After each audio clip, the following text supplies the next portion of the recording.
Apa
ni habis?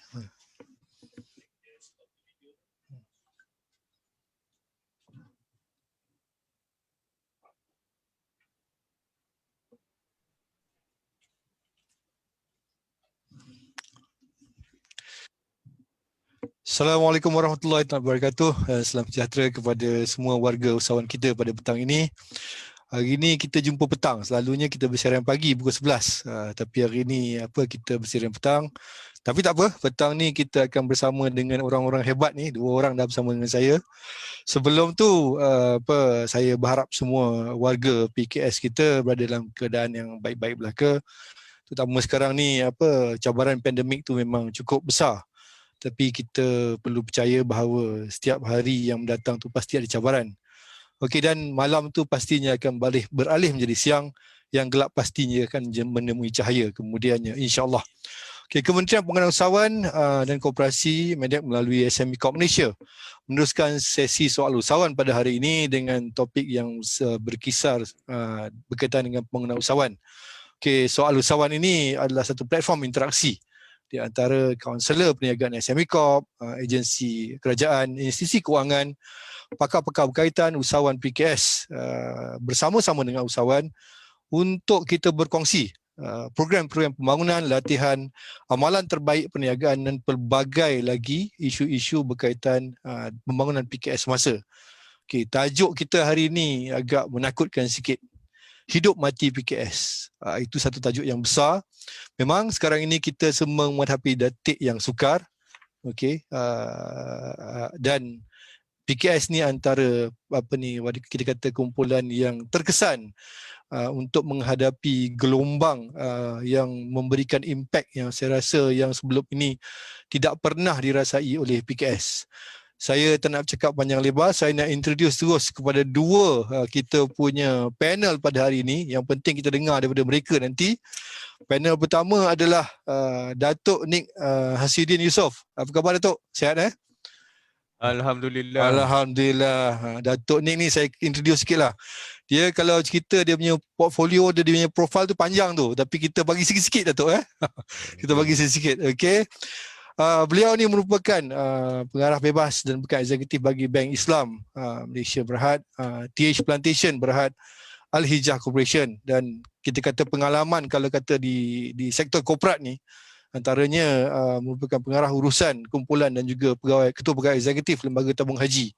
Okay, pengarah eksekutif yang bertanggungjawab dalam pengawasan korporat di pemasaran dan korporat di Suruhanjaya Security Malaysia, dan juga mantan pengurusi eksekutif lembaga audit pengawasan Malaysia. Saya rasa itu pun dah cukup untuk menceritakan, dan saya juga followers kepada FB Datuk Nik yang CEO punya tu saya masih ikut lagi, tak habis lagi kan? Saya masih ikut, tak habis lagi tu. Okey. Dan yang kedua, panel kedua ni, yang ini saya takut nak bercakap dengan dia sebab ini adalah orang kata, kita kata guru lah dalam kata public speaking ni. Iaitu Datuk Roslan Abdul Hamid. Okey. Dia masih muda lagi, tengok muka pun muda. Dia letak sini umur 55 tapi saya tak percaya. Saya tengok muka 45 ini. Datuk Okey. Merupakan pengerusi NOC Tok Nusantara. Okey. Ini memang merupakan Datuk ni memang kata menjelajah untuk mencari ilmu di mana-mana saja. Dia berhikmat what they call kerjaya dalam dunia korporat cukup awal, 38 dia dah berhenti dah. Lepas tu dia dah start dia punya own empire, saya katalah. Okey. Dan sekarang ni nampak bertapak di Indonesia, Datuk. Okey. Dan saya tengok dikenali sebagai paman guru Nusantara. Cukup hebat dah tu. Nak bercakap ni saya berdebar, Datuk. Datuk sihat, Datuk, hari ni? Alhamdulillah, baik. Alhamdulillah. So ni apa kita kata tak boleh pergi ke sana ni, macam mana, Datuk? Kita bertapa di bumi sendiri dulu. Betul dulu sebelum pergi sana. Okey, tak apa. Okey, jadi hari ni dalam membincangkan ni, kita terus kepada topik kita hari ni. Kita faham saingan ataupun ni kita kata pemasaran PKS ni untuk hidup sekarang ni memanglah agak sukar. Tapi sebenarnya bukanlah kita kata kita kena berhenti, tapi kita kena teruskan. Itulah cabaran-cabaran PKS ni. Jadi kita terus pada soalan pertama untuk Datuk, sedikit latar belakang. Okey. So Datuk ni bukanlah asing. Datuk Nick Datuk Nick, soalan pertama saya tuju kepada Datuk Nick. Berkongsi sikit cabaran yang dihadapi oleh PKS di Malaysia dalam tempoh sekarang ni. Siapa sebenarnya yang terkesan? Adakah yang kecil? Adakah yang sederhana? Adakah yang besar? Dan kalau kata mereka ni semua terlibat dalam keadaan ni, merujuk kepada pengalaman Datuk ni, apakah benda yang perlu dilakukan? Ni kita kongsi pengalaman petang ni. Sila, Datuk. Okey, bismillahirrahmanirrahim. Terima kasih kerana menjemput saya untuk kongsikan sedikit pandangan pada petang ni.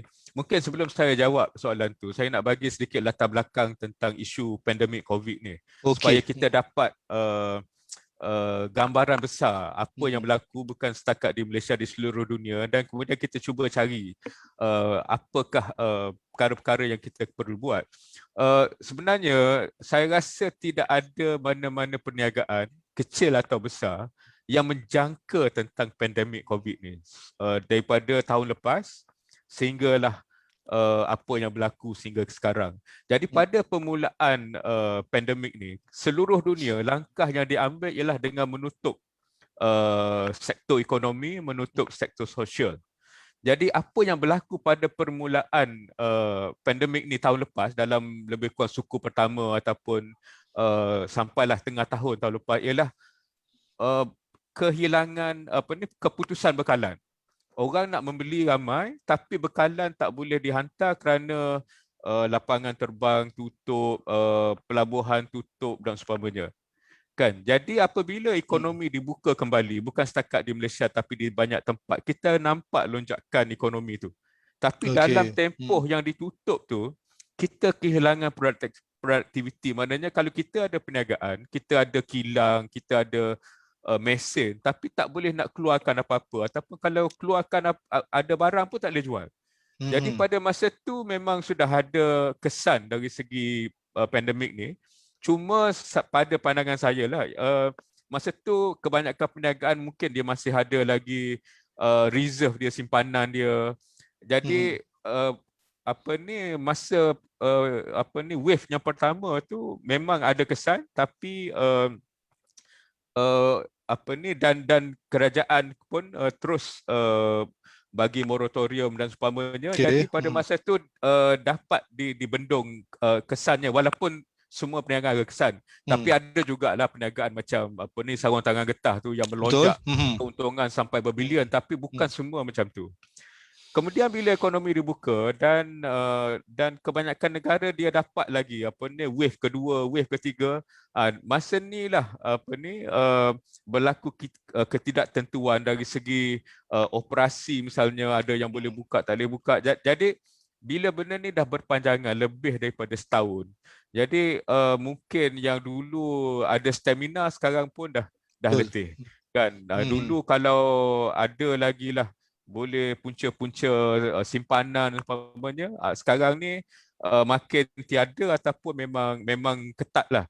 Dan maju ke depan, walaupun semalam kerajaan telah umumkan dari segi pelan pemulihan, tapi kita kena tengoklah, kalau kita tengok di UK sebagai contoh, kes dia baru ni dah turun sampai 300 saja. Tapi sebab ada varian Delta ni pula naik balik. Jadi walaupun ada perancangan terutamanya dari segi vaksinasi, dan saya rasa ini amat kritikal untuk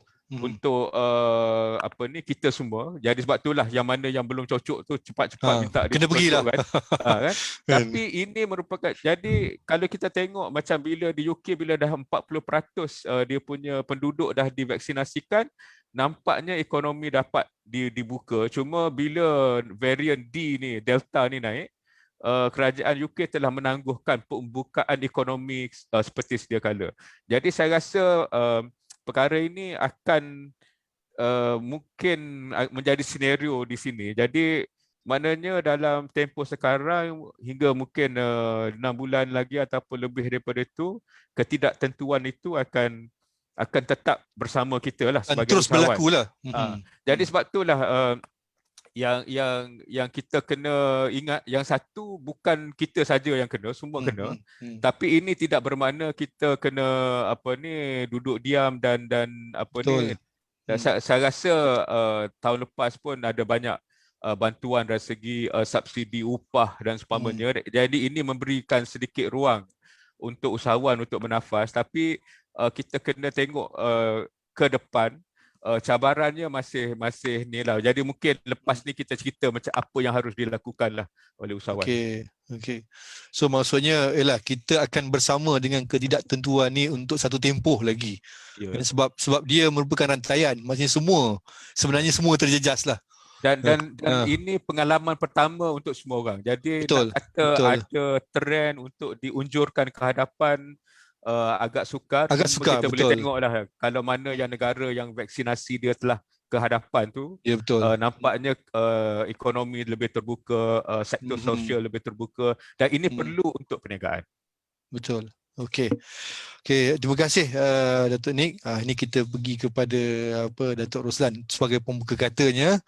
Okey, kita tengok sekarang ni kita tengok peniaga jalanan, peniaga mikro. Dulu kalau kata semua orang yang bekerja, yang mungkin tak ada kerja, semua orang berniaga dah ni sekarang ni. Okey. Ataupun which is kita kata yang sedang berniaga sekarang ni pun dia still terpaksa meneruskan perniagaan tu.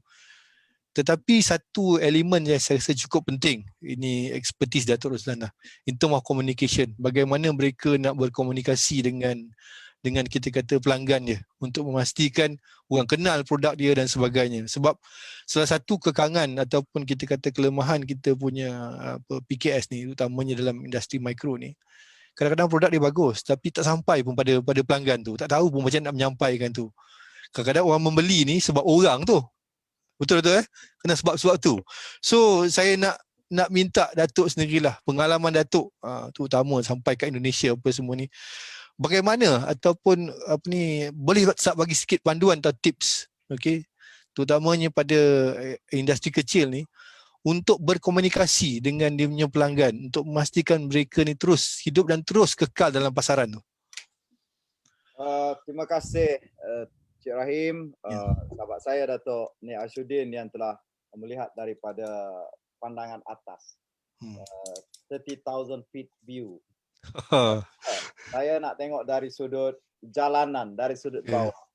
Kadang-kadang bila kita di bawah ini, kita selalu berfikir dunia ini terlalu sempit, kecil. Hakikatnya, sewaktu saya ke Indonesia sekitar 2015-2016, saya telah pergi ke lebih daripada 40 kota-kota besar di Indonesia. Melihat bagaimana ada beza besar di antara dua bangsa serumpun ini. Bukanlah saya nak memuji mereka, tapi barangkali kerana keperitan yang mereka alami, kegawatan tahun 1998, 1999, 2000 yang begitu terkesan kepada mereka, mereka punya daya survival yang sangat tinggi. Kuncinya adalah satu bangsa akan maju ke depan apabila punya daya survival yang tinggi. Sebab hidup ini adalah ujian. Jadi setiap hari kita duduk di bawah ini, kita akan berdepan dengan macam-macam ujian. Jadi sekarang macam Cik Rahim kita tadi sebagai moderator, Cik Rahim sebut, ramai orang sekarang berhenti kerja nak berniaga. Tapi definasi SME Corp barangkali boleh memberikan definasi yang jelas. Saya nak beri definasi jalanan saja. Berniaga ni ada 3. Pertama, apakah untuk mengisi masa lapang? Tak ada kerja lain, berniaga. Kalau itu sikap yang ada, berarti sulitlah nak dibantu. Yang kedua, sekarang ini ramai yang berniaga kerana keterdesakan. Betul. Tak ada benda lain, terdesak berniaga. Terpaksa. The third category ialah orang yang berniaga kerana nampak peluang dan dia memberikan kesungguhan. Bila kita mula COVID di Wuhan dulu, saya meletakkan garis masa 18 bulan. Kali terakhir saya ke Indonesia pada bulan Januari 2020. Saya meletakkan 18 bulan masa untuk kita pulih. Tapi sekarang nampaknya 18 bulan tidak terjadi, maka kita perlukan 18 bulan lagi. It takes 3 tahun sebenarnya. Jadi dalam masa 3 tahun ini, apakah kita boleh survive dengan apa yang ada di tangan, dengan berdikit-dikit, tapi semangat kita tidak harus kunjung padam. Ianya harus sentiasa menjulang. Kalau saya cakap begini, barangkali teman-teman akan rasa, oh, dia terlalu optimis. Bukan soal saya gangho. Soalnya sekarang, bila datang satu ujian, kalau kita sanggup untuk bertahan dan membina diri dalam tempoh masa ini, kita akan pergi jauh. Setiap hari sekarang, saya menghabiskan masa lebih kurang 12 jam. Walaupun di rumah, bangun pagi, lepas subuh, masuk dalam bilik kerja saya, sampailah jam 12 malam baru saya masuk ke bilik tidur. Dan alhamdulillah malam tadi saya sempat bercakap dengan teman-teman di Indonesia. Perusahaan yang dibangunkan itu telah berubah daripada online retailers kepada online platform. Bukan sekadar peruncit dalam dunia online, tapi kita menyediakan online platform. Sebab kita melihat, daripada tahun 2015 saya melihat bahawa dalam tempoh 10 tahun ke depan, kita akan berada dalam dunia baru yang penuh dengan perubahan-perubahan digital. Apa yang berlaku? 2020 telah datang COVID-19. Sama ada ianya apa agenda apa, pada saya itu tidak penting. Kita berdepan dengan masalah yang real dan kita semua, kalau ayat saya, tersangkar, duduk di rumah, tidak boleh keluar, berjarak. Maka inilah masanya. Kalau kita melihat dalam benda yang negatif, kita akan nampak macam-macam. Tapi kalau kita melihat benda yang positif, kita melihat apa yang sepatutnya berlaku pada tahun 2025, 2030 sudah berlaku sekarang. Malah saya duduk dalam satu kelompok yang biarlah saya tak sebut, 1,000 orang yang menunjukkan peningkatan jualan yang sangat luar biasa. Walaupun berniaganya aiskrim, berniaganya kuih. Dan kalau ditanya apakah kuncinya? Kuncinya mereka menggunakan digital yang sepenuhnya. Bila sebut digital, barangkali pertanyaan ini terlalu besar. Ianya menggunakan, nanti saya akan huraikan selepas daripada ini, menggunakan apa yang di tangan, media sosial yang ada. Jadi akhirnya pada pertanyaan itu, ada 3 perkara yang saya rasa setiap orang, sama ada di jalanan, sama ada dia mikro. Pertama, dia harus kenal target market dia. Kita nak jual kat siapa? Kita kena tahu sekarang. Yang kedua, kita kena tahu pasaran kita tu sebesar mana. Periuk kita nak masak tu sebesar mana. Kan? Yang ketiga, apakah isu utama yang berlaku sekarang? Kita kalau order barang, dulu saya cakap dengan Datuk Nick, saya cakap tentang digital. Dia cakap dengan saya, dia tambah terus. Dia kata, digital yes, but pengiriman, logistik kena mantap. Sekarang orang nak cepat. Orang nak produk yang dipesan itu serupa seperti dalam gambar. Betul. Orang nak rasanya tidak berbeza. Saya with respect lah, sebab saya menganggap saya ni geng jalanan juga. Jadi saya with respect. Kita kadang tak akan beli di tempat yang tiba-tiba baru tumbuh satu gerai kat tepi tu kan. Betul. Kalau kita lalu dengan kereta, kita tak tahu laksa dia sedap ke, rojak dia sedap ke. Sebab saya dah banyak kali terkena. Maka kita hanya akan order berulang-ulang kali. Ini konsep yang saya lebih faham. How to retain the customer. Jadi kalau kita dah tahu target market kita siapa, kita dah tahu berapa besar pasaran kita dan apakah isu yang mereka sedang hadapi, kita akan dapat menyelesaikannya. Sebab banyak masa kita membangunkan usahawan, kita bercakap tentang orang yang kita nak bangun, orang yang ada bakat buat. Kuih bahulu ini macam dia buat, dia untuk makan sendiri. Kita tidak membangunkan secukupnya. Saya tak kata kita tak bangunkan, tapi tidak secukupnya membangunkan orang yang ada bakat jual dan membangunkan orang yang ada bakat bisnes. Jadi ini saya rasa tumpuannya sekarang. Kita mesti jangan malu nak menjual. Dan saya akan sambung nanti selepas itu. Okey, terima kasih Datuk. Cukup jelas kat situ. Betul lah. Bila kita nak berniaga ni macam Datuk katalah, tujuan kita menjalankan perniagaan ni apa tujuannya. Lepas tu siapa kita nak menjual, itu pun satu benda yang cukup penting. Kadang-kadang dah pacak gerai baru tanya benda-benda tu. Dah susah lah kan. Okey, Datuk Nik seterusnya. Kita tak dapat lari Datuk kalau kata PKS ni satu isu yang saya rasa kena ditarbiahkan sepanjang masa. Okey. Salah satu faktor daya tahan syarikat ni adalah pengurusan keuangan ataupun yang lebih kecil ni saya kata pengurusan pendapatan dia sendiri. Okay, as an owner to itself. Okay, kita selalu dengar what they call di kalangan masyarakat PKS mikro ataupun kecil ni, satu isu utama mereka adalah pengurusan keuangan. Saya ni dah bertahun dah berniaga macam ni juga.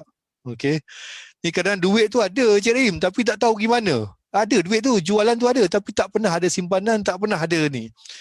Adakah ini merupakan dah jadi macam satu budaya kepada mereka ni? Di mana silapnya? Kadang-kadang saya rasa kursus dah pakai kursus pergi dah. Kan?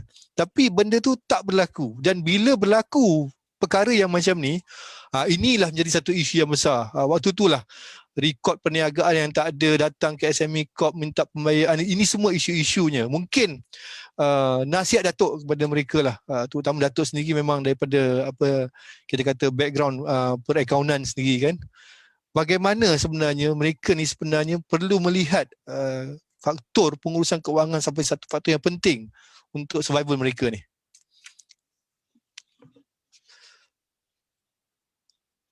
Datuk minta Datuk mic tu untuk ni. Okay. Termute tadi tu. Okay.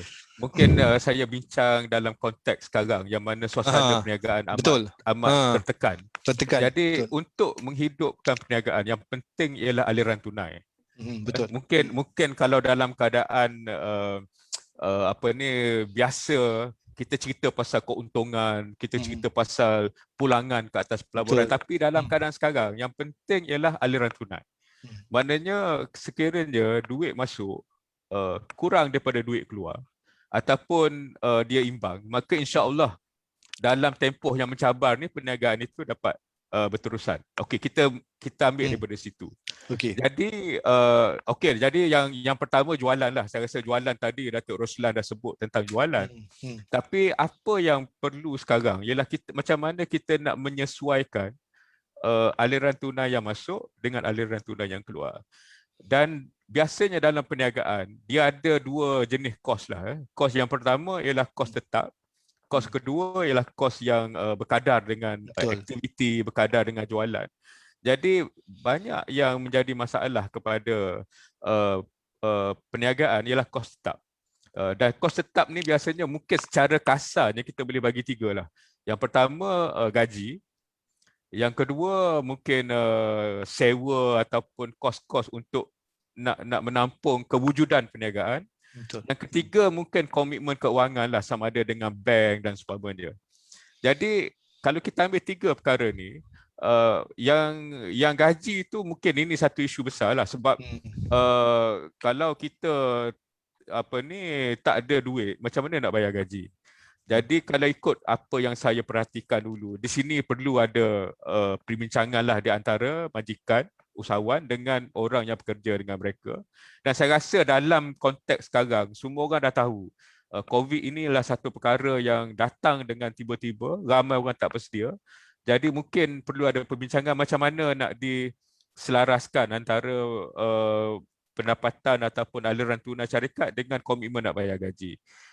Mungkin nak dilewatkan sebahagian daripadanya ke supaya mungkin di masa depan dapat diganti balik. Jadi ini perlu ada perbincangan dan ini penting sebab yang bekerja pun ada keluarga yang dia nak jaga kan. Jadi kena ada perbincangan di situ. Yang kedua dari segi kos yang establishment ni, saya rasa boleh dibincangkan juga. Contohnya sewa. Orang tuan bangunan lah, kalau dia tuan bangunan. Kalau dia kata dia usahawan tak bayar sewa, dia nak ganti dengan siapa? Dalam keadaan sekarang pun dia pun tertekan juga. Betul. Jadi perlu ada perbincangan dan biasanya berniaga ni benda-benda macam ni penting. Berniaga ni kita tak boleh lari daripada masalah. Kita kena hadapi masalah. Kan? bincang dari segi sama ada nak dikecilkan sewa, dilewatkan sewa dan seumpamanya, dan mungkinlah yang tuan punya bangunan pun ada hak-hak yang tertentu, tapi logiknya sekarang ni kalau dia nak keluarkan orang yang menyewa sekarang, dia nak ganti dengan siapa? Sebab semua orang menghadapi masalah. Betul. Yang ketiga dengan bank, saya nak sebut sikit pasal bank ni. Bank ni pun sebenarnya sekarang ni memang bank akan membantu semua orang, bukan hanya B40, bukan hanya orang yang kehilangan pendapatan, tapi SME dan perniagaan-perniagaan yang kehilangan pendapatan jumpa bank. Bincang. Sebab apa? Dari segi bank pula, kalau ramai orang tak bayar, dia akan lebih bermasalah dari segi perakaunan, dari segi macam-macam. Jadi kalau kita dapat jumpa bincang, biasanya akan bank akan cuba susun balik bayaran balik tu berdasarkan aliran tunai yang dijangkakan. Jadi ini akan membantu dari segi menyesuaikan aliran masuk dan aliran keluar. Sebab dalam peringkat ni, dalam keadaan sekarang ni, bagi saya, kalau melainkanlah kita ni perniagaan seperti sarung tangan getah yang banyak tu, yang lainnya kita perlu seimbangkan antara duit yang kita dapat kutip daripada jualan dan duit yang perlu kita keluarkan. Jadi kalau kita dapat kurangkan komitmen yang tetap, saya rasa peluang untuk dapat bertahan dalam peringkat ini lebih tinggi. So saya rasa itu yang perlu. Dan juga satu perkara lagi lah, berbalik pada soalan tentang pengurusan keuangan ni. Jadi kita kena, kadang-kadang bila cerita pasal keuangan, biasanya orang tengok ke belakang, dia tengok lepas setahun untung ke rugi. Betul. Tak boleh macam tu, sebenarnya tak betul. Kita kena tahu bukan setakat apa yang kita jangka, tapi kita kena boleh, mungkin biasanya lah kalau perancangan tu kena lebih daripada setahun, dapat agak jualannya macam mana, siapa yang nak dijual, macam mana kutipannya dan apa yang kita kena tanggung. Jadi kita kena adalah maklumat data-data tu. Jadi ini satu keperluan lah dalam perniagaan. Jadi yang pertama, kena pertahankan aliran tunai. Kedua, kita kena tahu ada maklumat untuk kita buat keputusan. Contohnya, katakanlah ada pelanggan datang, biasanya dia nak satu produk tu kita jual RM10, tapi dia nak beli RM7, tapi dalam kuantiti yang banyak. Jadi kalau kita tak ada maklumat, kita mungkin rasa kurang daripada harga, biasa kita tolak. Sedangkan mungkin kos kita sebenarnya mungkin RM6. Jadi kalau kita dapat RM1 pun untung untuk satu produk, tapi dalam kuantiti yang banyak, dalam keadaan sekarang, ianya akan membantu perniagaan untuk bertahan. Jadi saya rasa dari segi pengurusan keuangan, pertama susun balik aliran keluar kita, bincang balik dengan pekerja, bincang balik dengan tuan bangunan kalau kita menyewa, dan bank tu sebenarnya mungkin saya akan sentuh lagi tentang apa yang bank sediakan untuk usahawan. Jadi mungkin setakat tu dulu, Encik Rahim. Okey. Terima kasih Datuk. Itu memang satu isu juga kadang-kadang. Yalah, sebab kita kata pengurusan kewangan ni sepatutnya jadi habit kita hari-hari untuk tengok benda tu. Tapi macam Datuk katalah, kadang-kadang setahun baru tahu, rugi rupanya. Itu satu isu. Okey. Saya harap PKS akan mengambil nasihat daripada Datuk ni tadi. Sebenarnya benda tu perlu disiplin, terutama dalam menguruskan keuangan ni. Okey, itu satu cerita berkenaan kewangan. Sebab PKS ni ada dua, kewangan dan satu lagi berkenaan dengan pemasaran. Yang ini saya nak pergi pada Datuk Roslan. Okey. Sekarang ni kita dengar memang diorang tengah mencari pasaran sekarang ni. Berebut nak mencari pasaran sekarang ni. So macam-macam kaedah promosi yang dilaksanakan oleh diorang ni. Jadi which is media sosial, talian apa semua macam-macam dah. Dan sekarang ni tiba-tiba pula ramai muncul Datuk. Tiba-tiba yang berniaga juga sebenarnya sifu-sifu pasaran pasaran Italian ni yang tiba-tiba je sifu terus. Kan? So kita nak dengar daripada pakar macam Datuk ni sendiri, sebenarnya bila kita nak masuk ataupun kita nak pergi menghadiri kelas ataupun benda-benda macam ni, apa sebenarnya yang diorang perlu tahu, teknik-teknik sebenarnya. Sebab kita nak diorang ni melaburkan duit tetapi bertempat yang salah. Akhirnya mendapat panduan yang salah untuk membuat persediaan promosi dan sebagainya. Pandangan Datuk sendirilah. Kesilapan yang biasanya dibuat oleh kita punya PKS dalam keadaan terdesak sekarang ni. Terima kasih Cik Rahim. Saya bagikan kepada dua dulu. Okey. Sambung sikit apa yang Datuk Nick pengalaman apabila datang MCO PKP ni. Ayah saya dah umur hampir 80 tahun. Dia berniaga restoran, kedai makan. Dia bila datang seperti itu, perbincangan sangat mudah. Bincang dengan bangunan, dulu sewa 6,000, berapa yang boleh dikurangkan, kurangkan pekerja dan berpindah. Saya adalah pendokong kuat. Berpindah daripada offline kepada omniline. Bukan tinggalkan offline, tapi mula pergi kepada online. Dan alhamdulillah selepas 18 bulan, saya dapati perniagaannya masih bertahan. Pagi-pagi Food Panda datang untuk ambil order roti canai. Tengah hari mengambil order nasi kukus dan alhamdulillah dia masih dapat membayar sewa yang sudah dikurangkan oleh pemilik bangunan. Masih mengekalkan beberapa orang pekerja yang akan menjalankan kerja-kerja lain, yang buat air tak payahlah. Dan kemudian berikan nilai tambah nasi kukus, tambahkan dengan teh, ais dan sebagainya. Yang akhirnya alhamdulillah 18 bulan masih dapat bertahan. Jadi bagaimana menguruskan krisis itu sangat penting. Balik kepada cerita ni. Munculnya dunia penuh dengan macam-macam sifu ni. Saya bukan sifu, Datuk Nasruddin juga bukan sifu. Asasnya adalah bila kita nak pergi belajar, kita kena tengok proven result. Apakah orang yang mengajar itu sudah ada proven result. Yang kedua, kita harus dalam pergi belajar tu kita harus pilih positive circle. Sebab manusia ni dia mudah berjangkit. Kalau kita hadir dalam kelompok orang yang positif, orang yang menunjukkan peningkatan, kenapa saya positif? Sebab saya duduk dalam kelompok yang alhamdulillah sentiasa positif, peningkatan jualan dapat meningkat luar biasa walaupun bisnesnya biasa-biasa.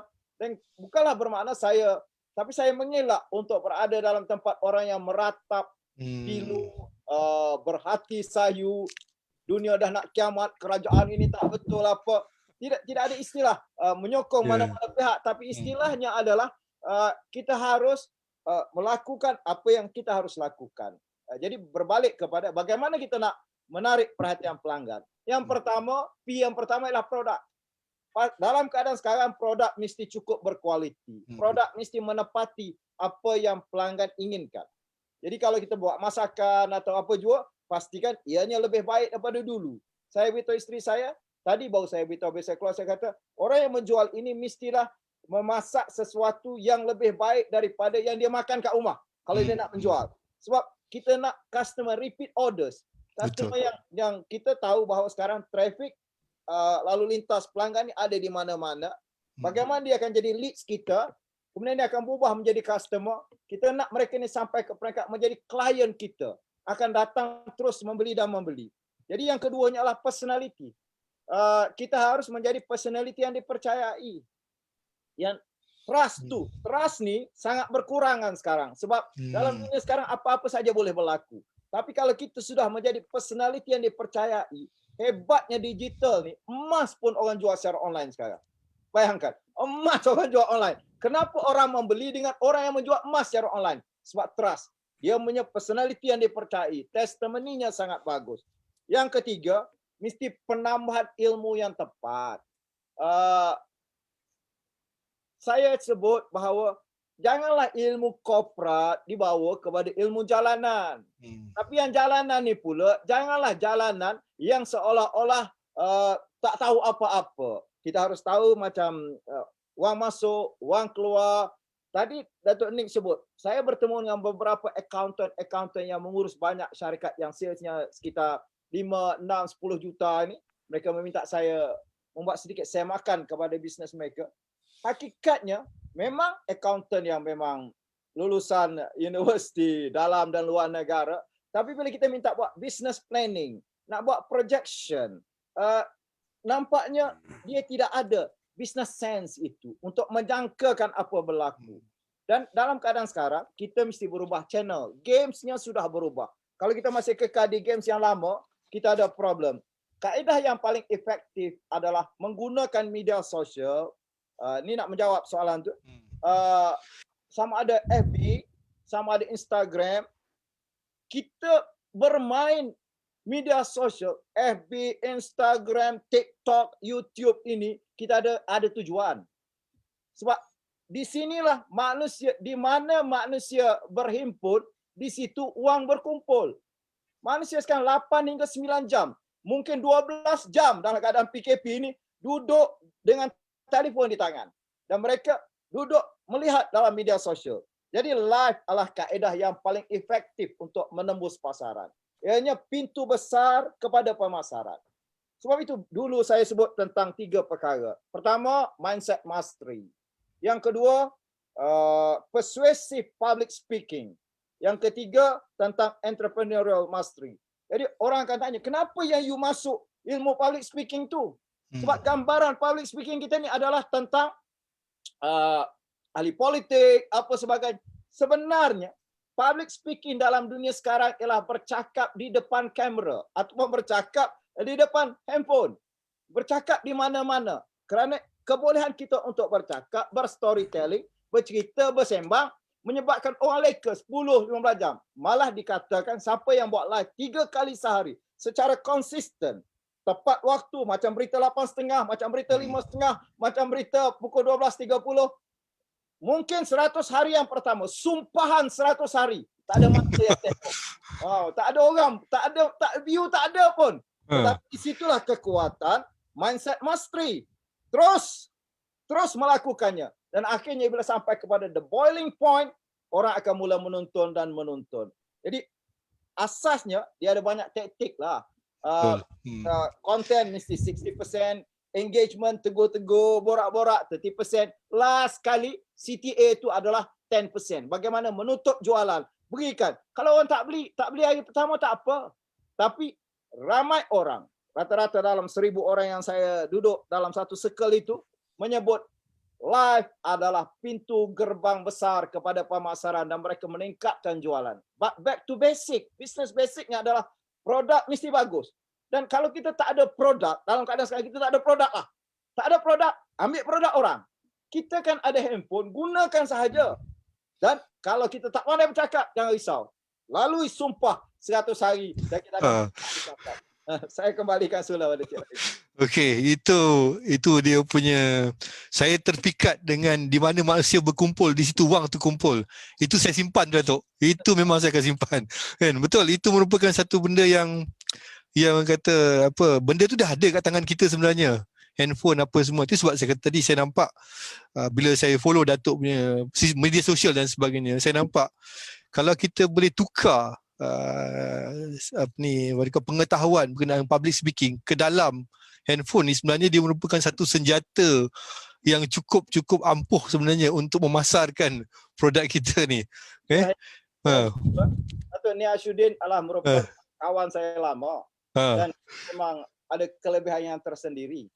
Tapi 2 perkara tentang diri dia. Pertama, dia berfikir dalam bahasa Inggeris. Jadi kalau dia menulis dalam bahasa Inggeris, dia tak akan pergi pada target market. So, alhamdulillah dia sudah tulis dalam bahasa Melayu.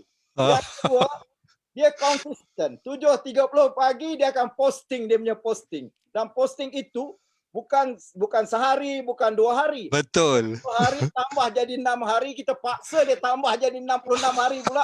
Bayangkan. Pertama, dia sudah memberi banyak manfaat berkongsi. Betul. Cik Rahim sebut tadi, kalau kita menulis pun kita akan mengumpulkan orang-orang hardcore follower. Dan kalau Datuk Nia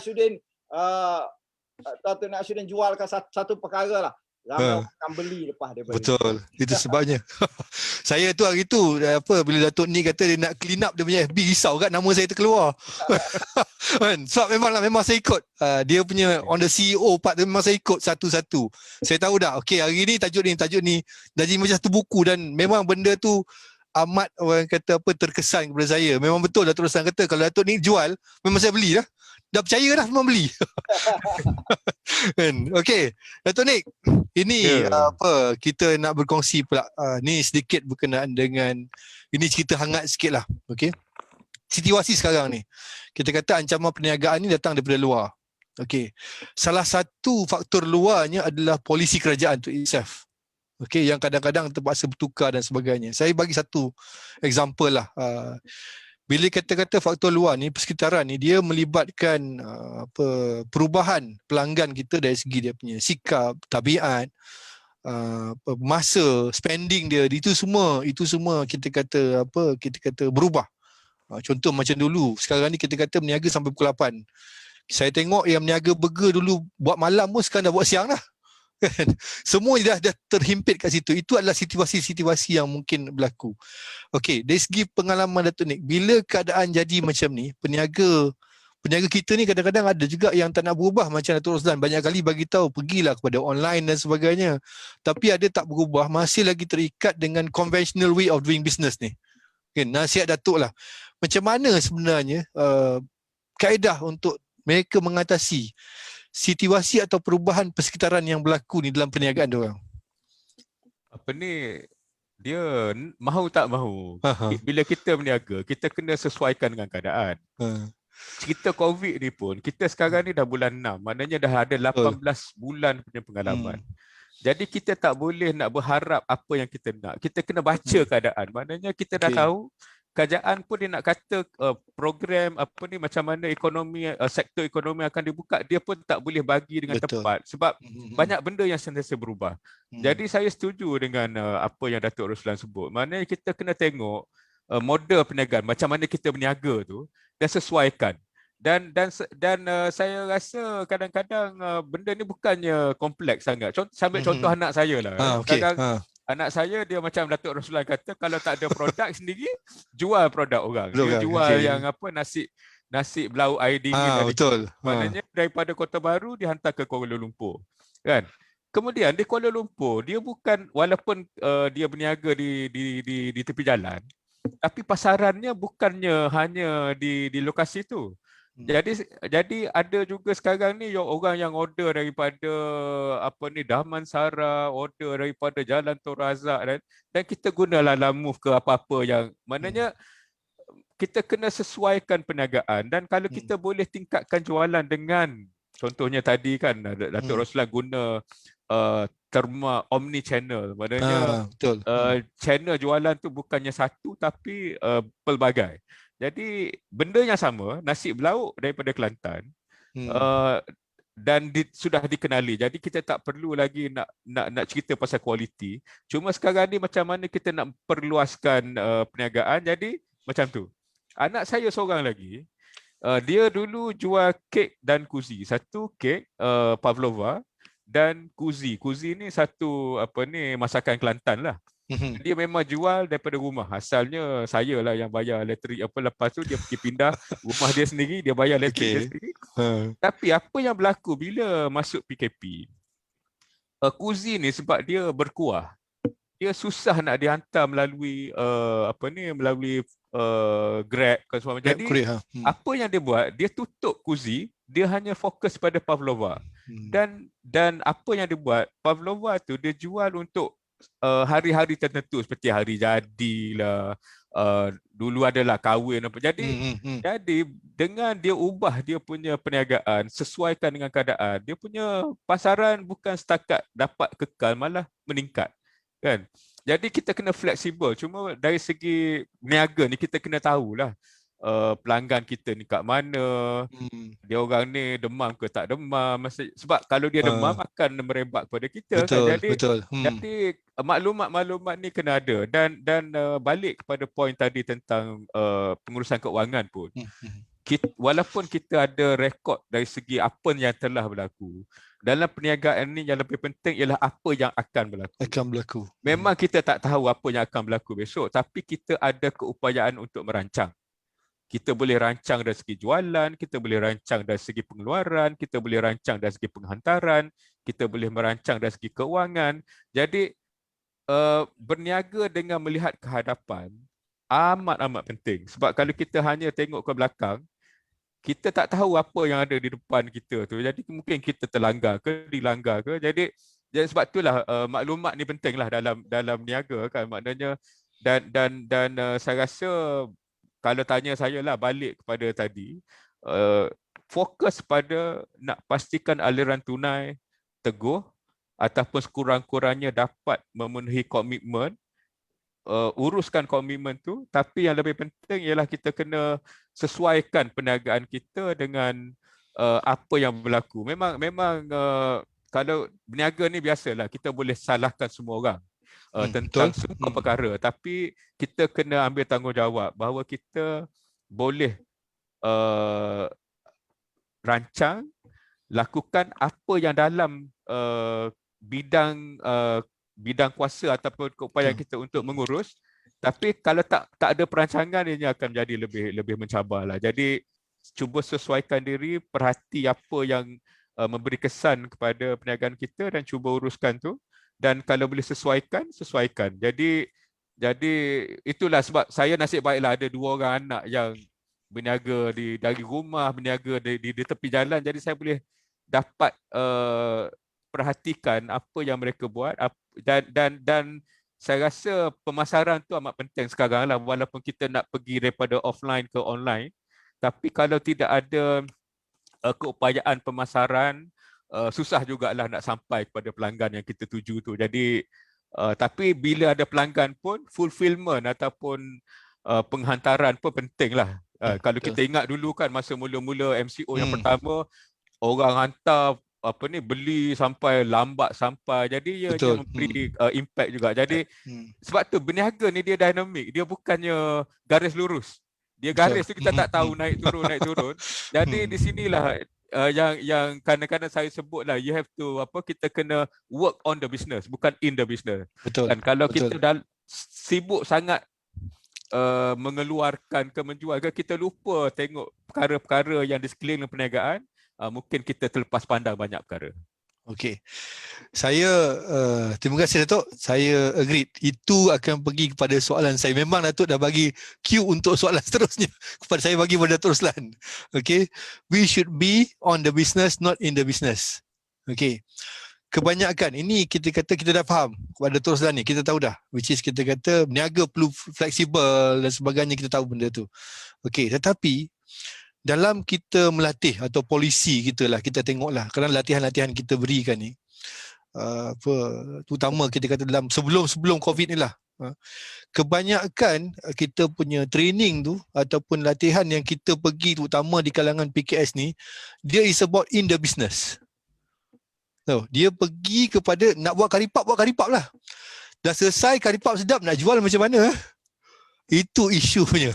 Okey, pandangan Datuk yang memang terlibat dalam dunia ketelatihan, memang melatih kita kata kita punya usahawan, bukan kat sini je, kat luar negara. Dekat Indonesia tu dah ramai dah. So, polisi ataupun kaedah latihan atau program yang bagaimana yang sekarang ni kita kena terapkan supaya dia become efficient untuk diorang untuk menjalankan perniagaan. Kan? To be on the business. Sebab kebanyakan kita ni saya tengok, terutama PKS ni, dia memang in the business. Kalau buat tu, saya kata kalau buat karipap dia akan belajar yang itu saja. Setengah je isunya. Kan, bila tiba nak pergi ke depan tak boleh dah. Perstrukturan perniagaan tak ada dan sebagainya. Pandangan Datuk sendiri. Terima kasih Cik Rahim. Saya jawab direct lah, saya tak tahu berdasarkan pengalaman jalanan saja ni. Secara work in and work on ini telah banyak dibahaskan.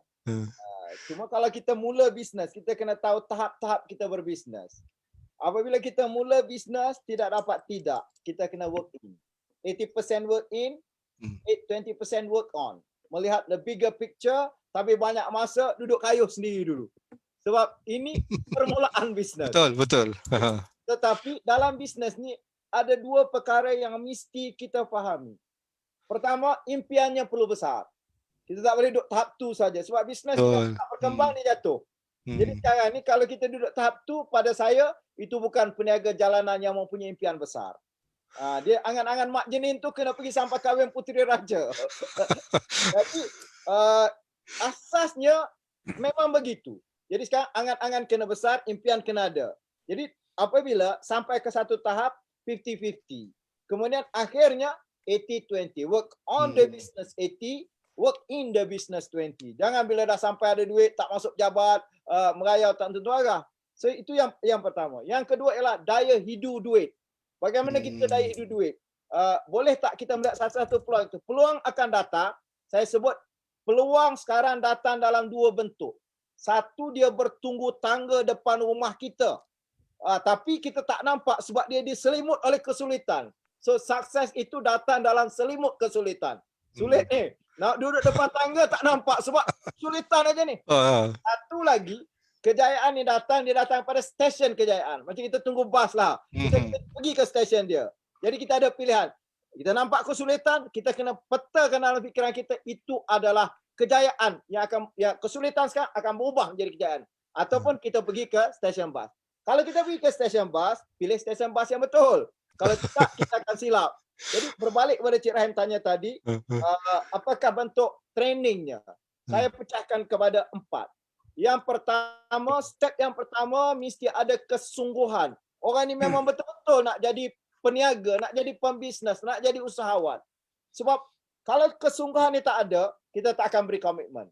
Dan kita tidak akan ada high energy di saat kesulitan, di saat tak ada benda ni. Apa benda nak high energy? But high energy. Sebab high energy equal to high income. Duit yang besar akan datang apabila kita energi tinggi. Positif semua orang Kelantan kata. Kalau apa pun yang berlaku. Tak boleh ada masalah sedikit sentak 3 hari, sentak 3 bulan. Saya dalam bahasa yang agak bom plastik sikit. Kalau kita asyik sentap, sampai bila pun kita akan merayap. Tapi kalau kita tidak kisah, tidak mengambil kesentapan itu, kita akan tumbuh bersayap dan dapat terbang tinggi. Jadi first stepnya adalah kena ada kesungguhan. Kuasa nak tu kena luar biasa. Nampak sesuatu sebelum benda tu ada di depan mata. Ada dalam gambaran minda kita. Yang kedua, kita kena ada hala tuju, destinasi. Datuk Nik Ashuddin tadi cakap tentang planning kita. Setahun, 18 bulan. Kita ni, rata-rata orang Islam diajar berpuasa. Daripada sahur, sampailah kepada waktu berbuka. Kita berlapar dahaga. Apakah tak ada impact puasa tu? Kita happy sebab 2 kegembiraan orang puasa. Semasa berbuka dan di hari akhirat. Jadi, tak bolehkah kita gambarkan bahawa kegembiraan masa berbuka ni tak lama dah. Tahun depan dapat rentas negeri dah. Saya pun tahun depan dah boleh kembali ke negara Indonesia. Dah ada dah plan. But every night saya bertemu dengan mereka, bercakap secara Zoom, mengendalikan training, menggemakan semangat yang luar biasa kepada mereka. So, step yang pertama mesti ada kesungguhan, fully commitment. Yang kedua, adanya hala tuju, destinasi yang jelas. Okey. Pergi kedua, dia kena belajar branding lah. Branding ni tak semestinya pelik-pelik. Jangan kita bawa banyak sangat teori kepada peniaga baru. Branding ni, kau brandingkan produk kau nasi lemak sedap ke, nasi dingin di Taman Melawati ke, seperti Datuk Nik Ashuddin. Dia mesti ada branding. Macam ayah saya di Bandar Baru, branding dia adalah nasi kukus yang menggunakan rempah daripada Kelantan. Orang beratur beli because that's the best nasi kukus yang kita branding. But itu saja, jangan terlalu pelik-pelik. Sebab ini peniaga jalanan. Okay. Then the next step is cash flow. Duit masuk, duit keluar, duit masuk. Ramai orang, saya berniaga sebulan bulan puasa tapi tak tahu duit kat mana. So kena tanda, kena hitung satu persatu secara detail dan cermat. Dan dalam step yang kedua juga kita kena retain pelanggan. This is very important. Kejar pelanggan, orang datang sekali tak beli. Kita teruk kalau mengejar ni. Kita kena jadi magnet yang orang datang cari kita. Yang ketiga, yang keempat saya sebut, distribution and delivery. Ini yang dalam step yang kedua tadi. Phase yang kedua. Kena faham bagaimana kita mengedarkan dan bagaimana kita deliver. Sebab sekarang ni, produk mesti ada. Tak boleh kita buat sangat marketing sampai produk tak ada. Sebab orang sekarang mau cepat, mau sampai esok hari. Bagaimana dalam banyak perbandingan sekarang, siapa yang dapat hantar cepat dan produk dia menepati selera orang, menepati apa orang yang nak, dia akan dapat retain pelanggan. So yang ketiga, Bila dah yang pertama, yang kedua, yang ketiga, dalam training barulah kita bagi dia bagaimana nak menambah tim. Berikan dia bagaimana nak lahirkan dropship, bagaimana nak melahirkan agent. This is part of leadership. Bagaimana dia boleh ada ilmu kat sini, dia pergi latih balik tim dia. Dan ramai yang berjaya sekarang sampai saya adalah satu yang telah mencapai jualan 100 juta tu, dia telah ada 100,000 dropship. Bayangkan, empire-nya mungkin tak semuanya aktif, tapi mereka membesarkan orang untuk bersama, dan orang akan ada bersama sebab balik kepada yang kedua tadi, branding. So dalam peringkat yang ketiga inilah bagaimana membina tim, bagaimana kita buat sesuatu. Kenapa saya buat live 3 kali satu hari? Sebab saya minta tim saya di Indonesia buat 3 kali satu hari. Dia tengok saya punya Facebook, alah tak ada buat live. Jadi saya kena buat. Walaupun mungkin saya tak sembang, saya banyak berkongsi ilmu, tapi saya cakap, kalau you nak memasak ke, you nak berkebun ke, you nak tunjuk sawah padi ke, you tunjukkan saja. Tapi you kena ada di media sosial 3 kali satu hari. So saya yang bercakap ni, kena tunjuk bahawa saya buat. Saya tak boleh kata, buat begitu. Okay, the third, dalam yang ketiga ni juga, barulah kita bercakap tentang business system. Sistem kita bagaimana. Kadang-kadang sale dah 10 juta, tapi sistemnya tak tahu ke mana. Jadi kita kena ada strategi, sistem, struktur dan business model. Dan the last part, barulah cakap tentang digitalization, sistem teknologi, data analytics, management. Jadi Cik Rahim, yang membimbangkan saya ialah dalam training ni, kita tak ikut dia punya flow. Sikuan dia. Ya, betul. Data nak cakap digitalization. Betul. Ini belum ada lagi. Itulah pandangan saya. Orang jangan dari Terima kasih Datuk Ruslan. Okey, sebenarnya saya ada satu soalan yang diberikan oleh kita punya audience tadi, penerbit baru bagi. Tapi saya tak sempat tanya soalan, Datuk Ruslan dia jawab berkenaan dengan branding tadi tu. Dah terjawab kat situ dah. Okey, berkenaan dengan branding, betul Datuk Ruslan kata macam menjawab soalan tu, which is branding tu kadang-kadang jangan over sangat, dia sepatutnya sesuai dengan perniagaan tu. Kan? Untuk kita kata tak lalu ni lah. Okey. Kita masa tu amat mencemburui kita. Jadi kita pergi kepada soalan terakhir. Datuk Nick, ni last question. Datuk Nick ni. Okey. Dalam keadaan yang macam ni sekarang, apakah bentuk bantuan ataupun sokongan kerajaan yang dirasakan amat perlu untuk membantu kita punya PKS ni? Kita katalah mungkin benda ni bersambung lagi 18 bulan. Dari sudut pengalaman Datuk Nick lah, dari segi institusi kewangan dan sebagainya, bagaimana boleh bantu mereka ni? Ya, memanglah I think kalau kita berharap kerajaan bantu semua, cuma kerajaan pun dia ada dia punya kekangan dari segi kewangan juga, betul. Kan. Cuma yang saya tengok macam tahun lepas, bila diberikan subsidi upah misalnya, ianya dapat membantu usahawan untuk mengekalkan pekerja, sebab kadang-kadang bila berniaga ni dia kena ada pasukan dia. Bila pasukan tu dah tak ada, kita nak tubuhkan balik susah kan, sebab kita dah nak cari orang baru, nak kena latih. Jadi itu satu perkara yang saya rasa amat membantu. Cuma ini balik kepada kemampuan kerajaan. Cuma balik kepada sumber keuangan, saya rasa sekarang ni bank-bank pun banyak menawarkan bantuan. Sebab kalau kita tengok bank di Malaysia ni ada kemampuan untuk membantu. Cuma cara bantuan tu kena cara yang sesuai dengan kehendak usahawan, kan. Jadi contohnya sekarang ada yang dipanggil Targeted Relief and Recovery Facility. Ini dana daripada Bank Negara. Untuk dia boleh sampai 500,000, kalau perniagaan mikro boleh dapat sampai 75,000. Dan dia ada tak payah bayar dalam masa 6 bulan. Tempoh dia 7 tahun. Jadi apa yang perlu ialah usahawan kena pergi dan berjumpa dengan bank. Saya baru dibagi tahu tadilah.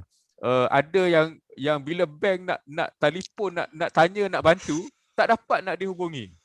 Kan? Mungkinlah usahawan tu sebab telefon, ramai orang telefon. Jadi bila bank telefon pun dia takut. Tapi sebenarnya sekarang ni saya boleh sekarang ni kalau bank telefon, dia banyak untuk nak tahu apa yang diperlukan dan dia akan cuba bagi apa yang sesuai dengan perniagaan. Sebab tu sekarang kerajaan bagi pilihan kepada siapa yang kehilangan pendapatan, nak moratorium 3 bulan ke, nak 6 bulan bayaran tapi pada jumlah yang lebih kecil, sebab kita tak boleh tembak satu peluru untuk semua orang. Ada orang yang mungkin perniagaannya masih boleh berjalan tapi perlu kurangkan aliran keluar, dia minta kurang. Mana yang rasa dia perlu moratorium. Jadi mesej saya pagi ni, petang ni kepada semua usahawan, kalau ada isu dengan bank, pergi jumpa mereka dan bincang. Saya rasa setakat yang saya maklum lah, kebanyakannya dalam masa 2 hari, 3 hari sudah diberi kelulusan oleh pihak bank. Sebab ini penting, sebab bank juga perlu memastikan pelanggan dia tetap ada. Sebab Betul. kita nak berniaga lama. Betul, Kan? betul. Ini cuma kadang-kadang dari segi komunikasi lah, mungkin persepsi dan seumpamanya. Jadi kalau tanya saya, mungkin dari segi bantuan subsidi gaji itu saya nampak memang bermanfaat, cuma mungkin ada hadnya, dan kita pun tak tahu lama mana lagi suasana COVID ni dari segi PKP-nya dan sebagainya. Jadi balik pada poin saya tadi lah, kita kena tengok ke depan, cuba kalau boleh cuba kurangkan aliran keluar. Saya tak kata cuba kurangkan kos, saya kata cuba kurangkan aliran keluar, sebab kos tu mungkin kalau kita tak boleh nak kurangkan pun, kita boleh cuba panjangkan lagi tempoh bayaran supaya kalau dapat duit kita boleh guna untuk banyak perkara. Dan ini penting dalam suasana seperti sekarang. Okey, terima kasih Dr. Nick. So betul lah. Maksudnya sekarang ni bila kita dalam keadaan yang begini, kita perlu bincang semula dengan institusi kewangan kita. Dia pun faham, mungkin mereka pun memahami situasi ni. Cuma bila tidak ada komunikasi tu, maka timbul pelbagai masalah. Dan juga saya faham mungkin PKS ni dia berdasarkan persepsi, takut agaknya kan. Tapi lah, suka tak suka kita terpaksa berhadapan dengan benda ni, dan kita berharap supaya rakan-rakan PKS kita sekiranya menghadapi masalah boleh terus berhubung dengan bank, dan insyaAllah saya rasa mereka akan bantu. Okey, last sekali Datuk Roslan. Okey, gagal menjual maksudnya kita gagal menembusi pasaran. Maknanya tak adalah perniagaan erti kata kat situ. Okey. Jadi bagaimana peniaga ni sekarang ni dalam keadaan yang macam ni ingin mengatur strategi pemasaran, okey, mereka, dan bagaimana untuk mereka mengekalkan komunikasi dengan kita kata dengan pelanggan, bagi mengatasi masalah yang kita tahu banyak benda yang berlaku sekarang ni. Macam mana dia orang nak attach terus kepada dia punya pelanggan untuk memastikan mereka terus boleh menjual. Terima kasih Cik Rahim. Saya punya pegangan, pelanggan tetap ada. Cuma pelanggan berada di channel mana? Itu yang pertama. Yang kedua, duit tetap berputar dalam komuniti, dalam masyarakat kita. Cuma duit itu pergi ke mana? Jadi dalam bisnes adalah penting untuk kita faham, pertamanya adalah gross profit kita. Margin kita berapa? Jadi kalau kita faham benda yang paling basic, bila kita nak jual satu barang, berapa margin kita. Jadi bila kita sudah faham margin kita berapa, gross profit kita berapa, kita pergi pada next step, traffic. Sama ada offline atau online, sebab tu saya lebih menggunakan omniline. Maknanya traffic di tempat itu berapa. Saya ambil satu contoh. Kawan saya, kawan sekali lah, saya Datuk Nik Ashuddin, kita satu batch jual aiskrim Creamiu. Aiskrim tu saya rasa sangat sedap. Jadi saya dalam tempoh ini saya nak cabar diri saya. Saya duk cakap-cakap ni boleh buat ke tidak? Betul tak? Saya tak mau termasuk dalam golongan yang pandai bercakap tapi tidak melakukannya. Saya tanya dia berapa gross profit yang dia berikan. Dia pun beritahu saya berapa satu kotak aiskrim ni. Dan kemudian saya terus tukar, saya Google berapa penduduk di Kota Baru. Penduduk di Kota Baru yang berusia umur 30 sehingga umur 50 tahun. Sebab kalau mereka beli sekali, tadi saya sebut, produknya mesti bagus. Bila produk bagus, anak dia akan nak lagi. Dan dia akan order lagi. So the stepnya, saya gambarkan dalam bentuk penceritaan ni. Saya tahu berapa gross profit, margin yang saya ada. Dan saya tahu di Kota Baru ini ada 250,000 orang, lelaki dan perempuan yang berusia antara 30 hingga 50 tahun. Ini perkembangan teknologi ni kita boleh tahu. So saya akan target berapa trafficnya yang akan saya usahakan supaya menjadi leads yang nampak saya duduk menjual ni. sama ada saya buat zero cost marketing FB Live, makan aiskrim ke apa-apa. Itu soalnya saya nak gambarkan begitu. The next step ialah daripada leads itu, berapa orang yang akan menjadi pelanggan. Bila sudah menjadi pelanggan, katalah 1,000 orang menjadi pelanggan. Saya kena menyimpan data pelanggan ini supaya dia menjadi klien. Klien yang saya maksudkan, dia akan membeli secara berulang. Dan bila dia sudah membeli, kalau saya boleh menyimpan, boleh membeli, memastikan mereka membeli 30%, 40%, maka saya akan mencari yang lain. Jadi saya sudah faham, dalam sebulan, jualannya sebanyak ini, berapa untungnya, berapa nak dapat barang. Jadi saya bercakap dalam konteks peniaga jalanan, peniaga kecil. Kalau kita kontak dalam yang 10 juta, 20 juta, itu lain pula. Tapi hakikatnya sekali lagi Cik Rahim, saya berterima kasih kepada SME Corp kerana memanggil saya untuk digandingkan dengan orang-orang hebat macam Datuk Niam Sudin. Tapi saya nak beritahu mudah saja. Be positif. Terlalu ramai orang yang meningkatkan jualan. Saya boleh namakan satu persatu. Orang yang salesnya meningkat jadi 20 juta, menjadi 30 juta. Luar biasa. Tetapi kunci kepada mereka ialah mereka berada di tempat orang berhimpun dan mereka dapat mengambil uang yang terkumpul itu. Kalau kita duduk main dalam hutan, kita tak boleh jual lah. Itulah lebih kurang yang saya dapat sampaikan. Mendapatkan pelanggan, be positif. Kita boleh dapatkan pelanggan. Asalkan kita jual produk yang berkualiti, yang akan menyebabkan orang sekali rasa nak dapat balik. Kalau produk kita tak berkualiti, jangan kita nak buat produk tersebut. Kita pergi cari. Kita pergi dapatkan produk-produk. Macam Datuk Nik ajar anak dia lah kan. Nasi air dingin tu, sekali rasa mesti nak ulang balik. That's kekuatan dia. Jadi produk itu memang produk yang berkualiti. Dan kemudian kita membuat jangkauan, capaian kepada pelanggan dan bakal pelanggan di luar sana. Sekali dia membeli dengan kita, berikan layanan yang terbaik dan mereka akan bersama dengan kita. Terima kasih Cik Rahim. Okey, terima kasih. Alhamdulillah kita dah sampai ke penghujung di pengakhiran. Bila berbual dengan dua orang tokoh ni, macam saya kata tadi lah, kita kena be positif. Lepas tu kita kata, saya percaya yang kata malam akan beralih jadi siang. Cahaya gelap tu di penghujung mesti ada cahaya yang akan menerangi jalan kita. Okey. Terima kasih sekali lagi kepada Datuk Nik dan juga Datuk Roslan atas perkongsian pengetahuan dan juga pengalaman bersama kita punya rakan-rakan PKS kita di luar. Saya mengucapkan ribuan terima kasih dan insya-Allah untuk kita kata program ini kita akan berjumpa lagi pada minggu hadapan seperti menjadualkan dengan topik-topik yang lebih menarik. Sampai di sini saja kita petang ini. Sekali lagi terima kasih kepada Datuk Nik dan juga Datuk Roslan. Kita mendoakan supaya semua PKS kita di sana berjaya, di luar sana berjaya mengharungi saat-saat getih ini dan kekal terus dengan perniagaan dan juga perusahaan mereka. Okay, terima kasih banyak. Assalamualaikum warahmatullahi taala wabarakatuh. Waalaikumsalam.